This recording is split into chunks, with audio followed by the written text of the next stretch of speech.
Rutinitas yang paling wajib dilakukan sebelum kita mulai bekerja di ladang, teman-teman. Nah, ini kalian tahu nggak nih, ini hewan apa? Katanya sih ada yang bilang ini bisa buat obat.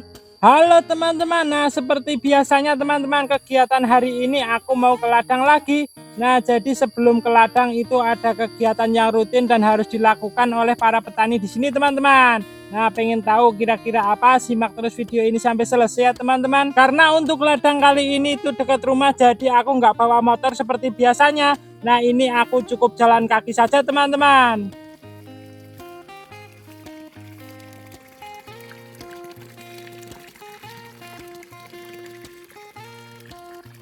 Jadi selain tanaman salak di sini ada juga tanaman jeruk lemon seperti ini teman-teman. Tuh lihat, tapi ini masih buahnya kecil-kecil.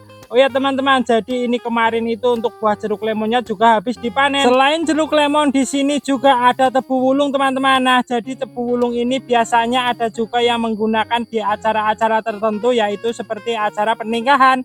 Dan tebu wulung ini biasanya digunakan untuk noblos kendil teman-teman. Nah, kalau di tempat kalian ada nggak nih adat seperti itu? Lanjut, sekarang aku mau menuju ke pondoknya dulu teman-teman. Nah, jadi rutinitas yang wajib dilakukan itu kita harus ke pondok dulu.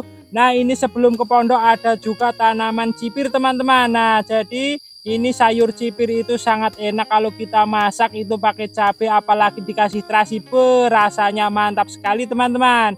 Nah, jadi ini adalah pohon kecipir. Setelah menempuh perjalanan kurang lebih 3 menit dari rumah, nah ini sudah sampai di pondoknya teman-teman. Nah, jadi rutinitas atau kegiatan yang wajib dilakukan sebelum melakukan pekerjaan di ladang salak yaitu adalah ngasah arit.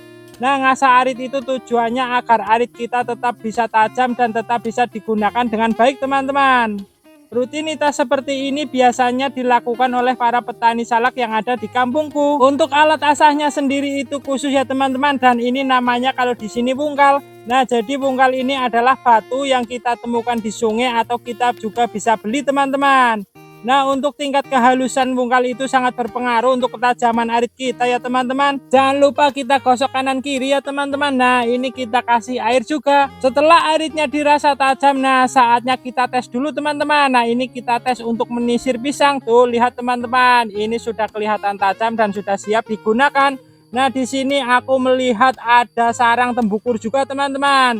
Nah, kalian tahu nggak nih teman-teman hewan tembukur? Oh iya teman-teman, nah jadi di ladang ini dulu ada kolam ikannya juga. Nah, jadi kolam ikan itu sekarang sudah tidak ada ikannya lagi karena dulu pernah diisi ikan dan ikannya habis dimakan lingsang. Nah, ini adalah pondoknya teman-teman. Jadi di dalam pondok itu ada bantalnya juga untuk kita istirahat. Nah, sekarang lanjut kita untuk cari tembukurnya lagi teman-teman. Nah, jadi beginilah sarang tembukur teman-teman. Nah, sarangnya itu sangat unik karena dia membuat sarang yaitu di atas debu. Nah, tujuan dia membuat sarang seperti ini yaitu untuk menjebak mangsanya setelah masuk ke dalam lubangnya, lalu untuk mangsanya baru dimakan. Nah, ini teman-teman, aku dapat hewan tembukurnya. Nah, jadi hewan tembukur itu seperti ini ya teman-teman. Nah, kalau di tempat kalian ini namanya hewan apa? Silahkan tulis di kolom komentar ya. Hewan tembukur ini katanya ada yang bilang bisa buat obat juga teman-teman. Nah, tapi aku nggak tahu itu untuk obat apa. Nah, jadi ini tembukurnya teman-teman, aku dapat 2. Tuh lihat teman-teman. Nah, jadi kenapa hewan ini dinamakan tembukur? Setauku karena dia jalannya maju mundur. Hehe. Oke teman-teman, sekarang kita lanjut ke ladang untuk melakukan rutinitas pekerjaan sebagai seorang petani salak. Nah, ini setelah selesai mengasah arit, lanjut kita pergi ke ladangnya teman-teman. Untuk jenis tanaman buah salak yang ada di sini itu kebanyakan buah salak pondok super lumut teman-teman, yaitu bisa dilihat dari buahnya yang besar, bagus dan kuning. Nah, jadi buah salak pondok super lumut ini mempunyai harga yang tinggi ya teman-teman. Dan untuk bibitnya dulu kita ambil dari daerah Sleman, Yogyakarta. Nah, ini aku sudah sampai di ladangku teman-teman. Setelah sampai di ladang seperti biasa kita istirahat duduk dulu sambil mempersiapkan alat-alatnya untuk mengawinkan bunga salak betinanya.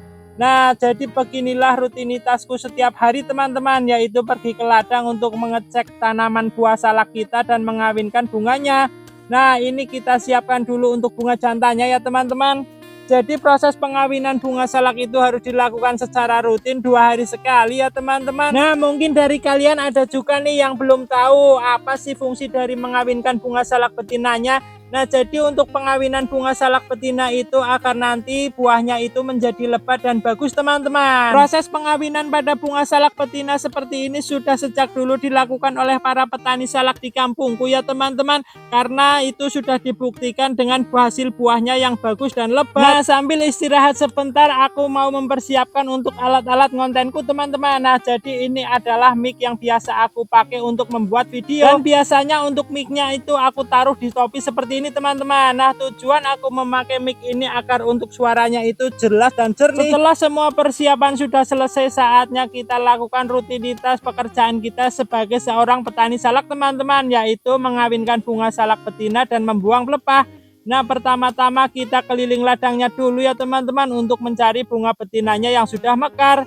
Nah, jadi rutinitas mengawinkan bunga salak itu kita harus mengecek pohonnya satu persatu seperti ini teman-teman. Pekerjaan mengawinkan bunga salak itu pekerjaan paling melelahkan ya teman-teman, karena kita harus keliling ladang. Nah, ini aku sudah dapat bunganya yang sudah mekar dan siap dikawinkan teman-teman.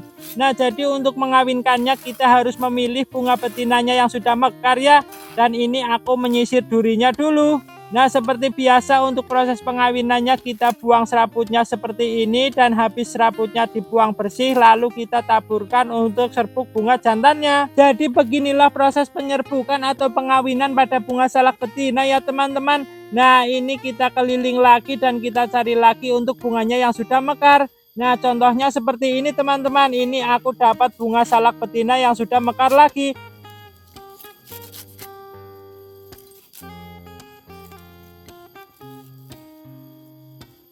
Dan untuk bunga yang satu ini aku kasih penutup ya teman-teman. Nah, jadi tujuan penutup ini adalah agar nanti untuk bunga serbuknya itu tidak hilang ketika ada hujan dan terkena angin. Nah, lanjut kita cari lagi untuk bunganya ya teman-teman. Selain mengawinkan bunga salak, di sini aku juga mau membuang pelepahnya teman-teman. Nah, jadi untuk pembuangan pelepah itu juga harus rutin dilakukan 3 bulan sekali ya teman-teman. Contohnya seperti ini. Dalam proses pembuangan pelepah salak ini kita harus hati-hati karena untuk pohon salak ini banyak sekali durinya. Nah, seperti biasa setelah kita pangkas dari pohonnya, kita cacah untuk pelepahnya seperti ini ya teman-teman. Pencacahan ini dilakukan tujuannya agar ladang kita lebih rapi dan untuk pembusukan pelepahnya lebih cepat. Dan untuk yang bagian paling bawah untuk durinya kita sisir dulu seperti ini teman-teman. Nah, jadi penyisiran ini juga manfaatnya sangat banyak sekali, yaitu bisa memudahkan untuk pembusukan bagian batangnya karena untuk batangnya langsung menempel dengan tanah. Jadi beginilah cara kami merawat tanaman pohon salak teman-teman, yaitu dengan rutin membuang pelepahnya dan mengawinkan bunganya juga. Nah teman-teman, jadi untuk ladang ini adalah ladang yang baru saja dilakukan pencangkulan ya teman-teman.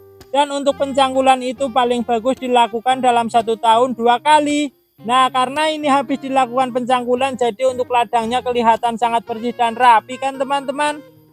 Nah, jadi beginilah rutinitas cara kami merawat tanaman pohon salak teman-teman, yaitu kita harus rutin membuang pelepahnya dan kita juga harus rutin mengawinkan bunga betinanya. Nah, untuk perawatan pohon salak seperti ini kira-kira sama enggak nih teman-teman dengan yang ada di tempat kalian? Silahkan tulis di kolom komentar ya teman-teman. Nah, jadi beginilah cara kita merawat tanaman kita agar nanti hasil buahnya bagus dan nanti nilai jualnya juga tinggi. Dalam melakukan pencacahan seperti ini kita harus hati-hati ya teman-teman, karena untuk arit yang digunakan itu sangat tajam. Nah, jadi begitulah kenapa kita harus melakukan rutinitas mengasah arit sebelum melakukan pekerjaan di ladang. Tujuannya agar aritnya itu tajam dan enak juga untuk saat kita melakukan pekerjaan. Oke teman-teman, terima kasih dan sampai jumpa lagi.